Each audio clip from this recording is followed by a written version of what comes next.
Assalamualaikum warahmatullahi wabarakatuh.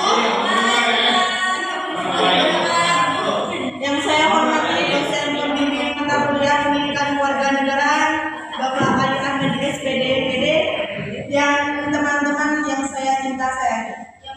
Perkenalkan, nama saya Sofiatul Rahman yang akan memimpin acara diskusi kita pada pagi hari ini. Alhamdulillah, pada pagi hari ini kita akan melanjutkan perkuliahan kita, yaitu presentasi dari kelompok 10 yang akan membahas tentang perlindungan anak dan pemulihan terhadap korban kekerasan dalam rumah tangga. Adapun susunan acara diskusi kita pada kali ini diantaranya yaitu yang pertama pembukaan, sesi kedua penyampaian dan penyajian materi, sesi ketiga yaitu sesi tanya jawab, serta yang terakhir yaitu penutup. Baik teman-teman, langsung saja kita mulai ke sesi yang pertama, yaitu adalah pembukaan. Marilah kita mengucapkan basmalah bersama-sama.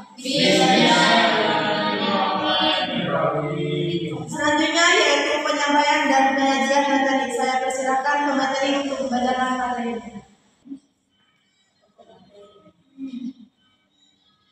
Pengertian anak secara utuh, di mana anak diletakkan sebagai objek sekaligus tapi bukan dalam suatu proses legitimasi, generalisasi dan sistematika aturan yang mengatur tentang anak.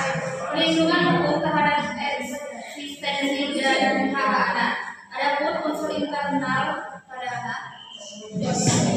anak sebagai subjek hukum, anak digolongkan sebagai makhluk yang memiliki hak asasi manusia yang terikat oleh peraturan perundang-undangan. Ini bisa disimpulkan anak itu ketika dari lahir dia sudah terikat dengan hukum peraturan perundang-undangan yang ada di Indonesia.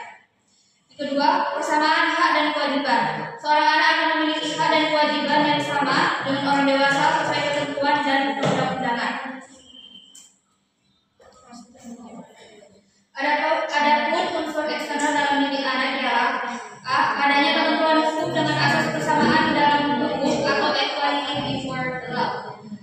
Yang kedua, adanya hak istimewa atau privilege dari pemerintah melalui Undang-Undang Dasar 1945. Perlindungan anak. Menurut Ahmad Kamil, perlindungan anak merupakan pertanggungjawaban orang tua, keluarga, masyarakat, pemerintah, dan negara yang merupakan rangkaian kegiatan yang dilaksanakan secara terus-menerus demi terlindungnya hak anak. Jadi dapat disimpulkan bahwa perlindungan anak merupakan mewujudkan adanya keadilan dalam suatu masyarakat. Dengan demikian, perlindungan anak diusahakan dalam berbagai bidang kehidupan negara dan masyarakat. Selanjutnya, tujuan perlindungan anak. Anak memiliki tujuan yaitu untuk menjamin terpenuhinya hak anak agar dapat hidup dan tumbuh berkembang dan berpartisipasi secara optimal sesuai dengan harkat dan martabat kemanusiaan, serta mendapat perlindungan dari kekerasan dan diskriminasi. Demi terwujudnya anak Indonesia yang berkualitas, berhak mulia dan sejahtera. Upaya dan pasar-pasar perlindungan anak.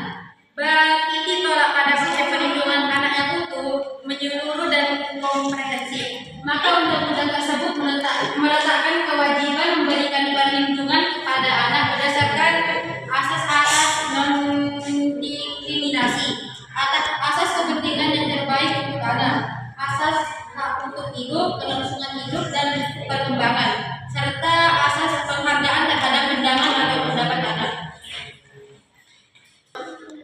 Perlindungan anak. Perlindungan anak dibagi menjadi dua, yaitu perlindungan yang bersifat yuridis dan bersifat non-yuridis. Perlindungan anak yang bersifat yuridis meliputi perlindungan dalam bidang hukum publik dan dalam bidang hukum keperdataan. Sedangkan perlindungan anak yang bersifat non-yuridis meliputi perlindungan dalam bidang sosial, bidang kesehatan, dan bidang pendidikan.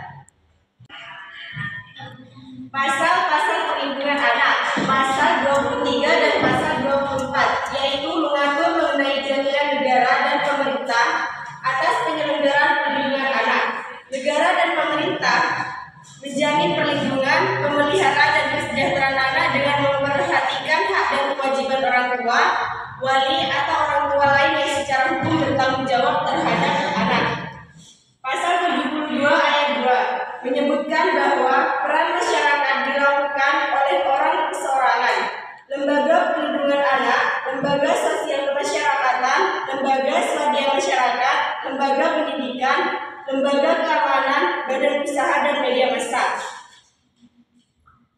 Pasal 26, yaitu mengatur mengenai kewajiban dan tanggung jawab keluarga dan orang tua, di mana orang tua berkewajiban dan bertanggung jawab untuk mengasuh, memelihara, mendidik dan melindungi anak, serta menumbuh kembangkan anak sesuai dengan kemampuan, bakat dan minatnya. Baik, terima kasih kelompok 10 atas penyampaian materinya. Itulah penyampaian dari materi dari kelompok 10. Memasuki sesi berikutnya yaitu sesi tanya jawab. Di sini saya akan membuka satu sesi dengan 5 orang penanya. Kepada teman-teman yang ingin bertanya bisa mengacungkan tangan.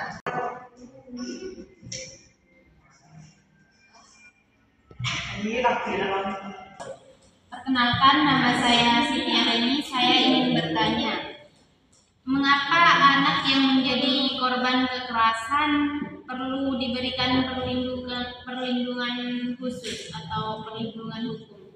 Baik, terima kasih. Nama saya Nurfila, saya ingin bertanya. Tadi dijelaskan bahwa ada perlindungan anak yang bersifat non-juridis yang meliputi perlindungan dalam bidang sosial, bidang kesehatan, dan bidang pendidikan. Coba berikan contoh mengenai perlindungan dalam bidang sosial. Baik, terima kasih. Assalamualaikum warahmatullahi wabarakatuh. Perkenalkan, nama saya Harika Zero. Pertanyaan saya, bagaimana upaya pencegahan kekerasan dalam rumah tangga dapat dilakukan untuk melindungi anak-anak? Baik, perkenalkan, nama saya Nabila Maulidina. Pertanyaan saya, kan seperti yang kita ketahui, ada 4 anak yang dibunuh oleh ayah kandungnya sendiri. Penyebabnya itu ada keretakan rumah tangga antara ibu sama ayahnya kan. Nah, lalu bagaimana kita sebagai pemuda memberikan pandangan kepada orang yang sudah berumah tangga agar itu hubungannya tetap baik-baik saja, agar dampaknya itu tidak terpaku sama anak, agar anak itu tetap dilindungi seperti itu. Bagaimana? Tak dulu anak Pemuda agar tidak mencontoh. agar pemuda itu memberikan pandangan kepada orang yang sudah berumah. Baik, perkenalkan, nama saya Rita Kasiani. Saya ingin bertanya, apa yang diperlukan untuk mewujudkan perlindungan dan kesejahteraan anak? Terima kasih. Baik, pertanyaan dari Mbak ini yaitu mengapa anak yang menjadi korban kekerasan perlu perlindungan khusus atau perlu perlindungan hukum? Silakan dijawab. Baik, mengapa anak yang menjadi korban kekerasan perlu diberikan perlindungan hukum? Agar anak mendapat hak-haknya, yaitu mendapat perlindungan dari bentuk kekerasan apapun dan untuk mendapatkan keadilan terhadap anak yang menjadi korban kekerasan. Tidak ada. Pertanyaan kedua yang Mbak Nur, berikan contoh dalam perlindungan sosial. Terdapat berbagai macam contoh dalam perlindungan sosial, seperti program bantuan sosial dari keluarga miskin, program jaminan kesehatan universal, tunjangan pengangguran, bantuan pendidikan bagi anak-anak dari keluarga kurang mampu, serta program pensiun dulu orang tua yang sudah tidak berdaya. Bagaimana Mbak Nur, apakah puas dengan jawabannya? Mungkin ada sanggahan atau tambahan dari teman-teman, silakan. Sanggahan, Mbak. Apabila bantuan tadi seperti yang dijelaskan oleh Mbak Dwi tidak tersalurkan dengan baik, misal terjadi pengurangan dana sehingga dana tersebut tidak sampai kepada yang bersangkutan, bagaimana cara mengatasi hal tersebut? Baik, saya akan menjawab sanggahan dari Mbak Dwi. Apabila dana tidak tersalurkan pada yang bersangkutan, maka ada beberapa langkah yang dapat diambil untuk mengatasi masalah tersebut, yaitu komunikasi dengan pihak yang bersangkutan. Yang kedua, menghubungi lembaga atau instansi yang bersangkutan. lalu meminta bantuan hukum atau mediasi. Yang keempat, melakukan pelacakan dan penelusuran dana. Yang kelima, mengajukan pengaduan atau laporan. Penting untuk menjaga catatan, melakukan komunikasi yang jelas dan terbuka, serta terus memperjuangkan hak yang seharusnya diterima. Jika dana itu penting dan terlibat dalam program atau bantuan yang krusial, usahakan tetap tenang, namun tetap tekun dalam menyelesaikan permasalahan. Baik, pertanyaan yang ketiga yaitu dari Pak Fatim, bagaimana upaya pencegahan kekerasan rumah tangga dapat dilakukan untuk melindungi anak-anak? Baik, saya akan menjawab pertanyaan dari Pak Fatim, yaitu dengan cara satu, pendidikan dan kesadaran untuk meningkatkan pemahaman tentang dampak kekerasan dalam rumah tangga dan menyebarkan informasi tentang cara mengatasi konflik dampak kekerasan. Yang kedua yaitu dukungan psikososial, menyediakan dukungan psikososial untuk anggota keluarga termasuk anak-anak melalui konseling atau program bantuan psikologis. Dan yang ketiga, pelatihan keterampilan komunikasi, memberikan pelatihan keterampilan komunikasi kepada orang tua untuk membantu mereka mengatasi konflik dengan cara konstruktif. Yang keempat, penguatan peran orang tua, mendorong peran positif orang tua dan memberikan dukungan untuk membangun hubungan yang sehat antara orang tua dan anak-anak. Yang kelima, layanan lingkungan, memastikan ketersediaan layanan lingkungan anak yang efektif dan akses bagi mereka yang berisiko. Dan yang terakhir, yang keenam, penegakan hukum, memastikan penegakan hukum yang tegas terhadap perilaku. Gimana Mbak Adi? Mungkin ada sanggahan atau tambahan? Tidak ada. Baik, pertanyaan yang keempat yaitu dari Mbak Gita.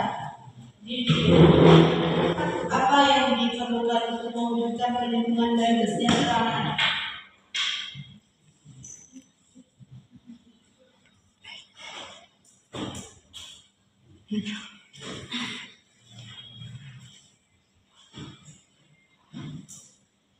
Apa yang diperlukan untuk mewujudkan perlindungan dan kesejahteraan anak? Untuk mewujudkan perlindungan dan kesejahteraan anak diperlukan dukungan kelembagaan dan peraturan perundang-undangan yang dapat menjadi pelaksananya. Berbagai undang-undang hanya mengatur hal tertentu mengenai anak dan secara khusus belum mengatur keseluruhan aspek yang berkaitan dengan perlindungan anak. Bagaimana Balita Bapak jawabannya? Mungkin ada sanggahan atau tambahan dari teman-teman? Tidak ada. Pertanyaan yang kelima yaitu dari Mbak Dila. Bagaimana peran kita sebagai pemuda agar bisa memberi solusi kepada perilaku tersebut? Perilakunya ini adalah pembunuhan di dalam rumah tangga, yaitu anaknya sendiri dibunuh oleh orang kedua orang tuanya, agar tidak melibatkan anak dalam permasalahan di dalam rumah tangga. Baik, saya akan menjawab pertanyaan dari Mbak Dila, yaitu satu, pendidikan dan kesadaran, mengedukasi orang tua atau pasangan yang terlibat dalam konflik rumah tangga tentang dampak negatif yang dapat ditimbulkan pada anak jika mereka terlibat dalam konflik tersebut. Yang kedua, bimbingan dan dukungan psikologis, menyediakan bantuan atau dukungan psikologis kepada pasangan yang mengalami konflik untuk membantu mereka menyelesaikan permasalahan.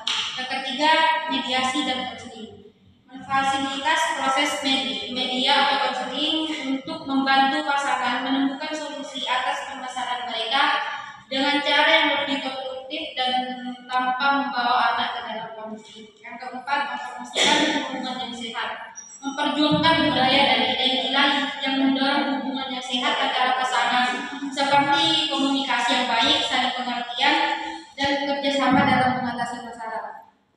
Yang kelima, menjadi contoh positif, memperlihatkan hubungan yang sehat dan penuh kasih sayang kepada anak-anak di sekitar kita, sehingga mereka melihat contoh yang baik dan tidak terpengaruh oleh konflik yang mungkin terjadi dalam rumah tangga. Dengan cara-cara ini, pemuda dapat berperan dalam membantu pasangan agar tidak melibatkan anak dalam permasalahan dalam rumah tangga, serta berperan dalam membangun kesadaran akan pentingnya lingkungan yang aman dan sehat bagi perkembangan anak. Bagaimana Mbak Dila? Sampai dari saya. Yang kalian sampaikan seperti yang disampaikan Mbak Titi barusan, yang ketiga itu kan ada mediasi dan konseling. Terus ada juga mengadakan tentang sosialisasi, di mana itu ada psikolog di dalamnya. Kalau misal gini, sepasang suami istri mengikuti sosialisasi, tapi apa ya, awalnya sadar, tapi akhirnya itu kayak masih menempelkan ke anak. Bagaimana itu maksudnya?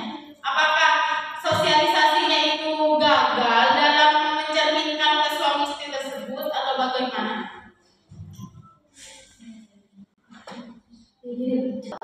Saya akan menjawab ada dari Mbak Dila.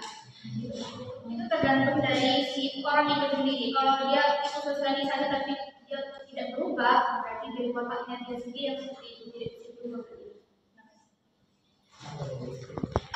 Memang kalau misalnya dari watak seseorang tidak bisa berubah, tapi kan masih dampaknya ke anak. Memang kalau misal apa ya, terjadi kekerasan ke anak, itu masih hal wajar atau mencatat dia saking bersama budaya.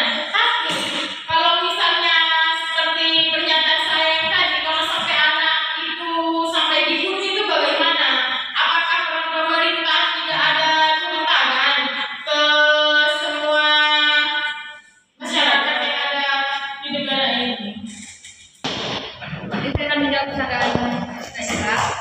Peran pemerintah sebagai pelaksana itu sendiri yaitu layanan pengaduan, rehabilitasi kesehatan, rehabilitasi sosial, hingga pemulangan korban ke lingkungannya. Baik, terima kasih. Demikian tadi presentasi dari kelompok 10. Sebelum berakhir, mari kita mengucapkan alhamdulillah bersama. Saya sebagai moderator mohon maaf apabila ada kesalahan kata dan sikap. Akhir kata, wassalamualaikum warahmatullahi wabarakatuh.